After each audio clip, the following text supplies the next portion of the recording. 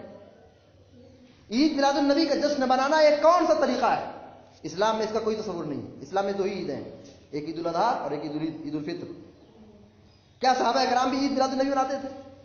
نبی علیہ الصلوۃ والسلام اپنی زندگی کے 23 سالہ نبوت کی زندگی میں آپ تھے، کیا کسی صحابی نے کسی شخص نے ایسا بنایا؟ امام ابو حنیفہ رحمۃ اللہ بناتے تھے، بزرگان دین امامان دین یہ سب کام کرتے تھے؟ یہ سب کام نہیں کرتے تھے. ان کا کام کیا تھا؟ ان کا عقیدہ بڑا مضبوط تھا، ان کا ایمان بڑا مضبوط تھا. ہم نے رسم و رواج کو اپنایا ہے، آبا و اجداد کے دین کو اپنایا ہے. عید میلاد النبی کا منانا اسلام میں کوئی تصور نہیں ہے، نہ قرآن میں ہے، نہ حدیث میں ہے، نہ صحابہ سے ثابت ہے، نہ امام ابو حنیفہ رحمۃ اللہ علیہ ثابت ہے. تو اللہ کے نبی علیہ الصلوۃ والسلام دنیا سے رخصت ہو رہے تھے، آپ نے یہ وصیت کی تو نماز پڑھنا. ہم اور آپ نماز نہیں پڑھتے ہیں اور نبی کی پیدائش کا جشن مناتے ہیں. یہ کس چہرے سے ہم جشن کا نبی کی پیدائش کا جشن مناتے ہیں؟ کس چہرے سے؟ کیا ہم اس لائق ہیں کہ ہم نماز چھوڑ کر کے نبی کی پیدائش پہ خوشی منائیں؟ نبی علیہ الصلوۃ والسلام کی وفات ہو گئی اور آپ دنیا سے رخصت ہو گئے. آپ کے قبر میں، آپ کے روم میں اور آپ کے کمرے میں، حجرے میں اندھیرا ہے، ایک چراغ جلانے کے لیے تیل بھی نہیں موجود ہے. اما عائشہ رضی اللہ تعالیٰ عنہ بازو کی عورت سے، پڑوسن سے جا کر کے ادھار تیل لے کر کے آ رہی ہے، تب جا کر کے نبی کے کمرے میں روشنی جلا رہی ہے. اور آج امت کے طریقے کو اختیار کر لیا جائے. ارے کہاں ہے مسلمانوں؟ سوچو کہ نبی کے گھر میں اندھیرا ہے اور آئے عید میلاد النبی کے نام پر شہروں کو رنگ و روشن سے منور کیا جا رہا ہے. قمقموں سے، بتیوں سے، لائٹوں سے، جھنڈیوں سے سڑکوں کو، گلیوں کو، مسجدوں کو آباد کیا جا رہا ہے. یہ اسلام کا طریقہ ہے؟ ہم اور آپ اپنے آپ سے پوچھیں، کیا صحابہ کرام بھی ایسا ہی کرتے تھے؟ کیا امام ابو حنیفہ رحمۃ اللہ علیہ ایسا کیا تھا؟ کیا بزرگوں نے بھی ایسا کیا تھا؟ نہیں کیا تھا. میرے بھائیوں، دین کو سیکھو، اسلام کو سیکھو، حدیثوں کو پڑھو کہ اسلام میں کن چیزوں کے کرنے کا حکم دیا گیا ہے. تو پیارے نبی علیہ الصلوۃ والسلام نے جو وصیت کی ہے، اس وصیت کو سمجھنے کی ضرورت ہے کہ آپ علیہ الصلوۃ والسلام نے نماز کی پابندی کی وصیت کی ہے. ہم نماز کی پابندی کریں، مسجدوں کو آباد کریں. ان نمازوں کی پابندی کرنے سے ہی ہم کو ہماری آنکھوں کو، ہمارے دلوں کو سکون پہنچ سکتا ہے. ہماری دنیا و آخرت کی کامیابی اسی موجود ہے. ہم جنت بھی پا سکتے ہیں اسی نماز کے راستے سے.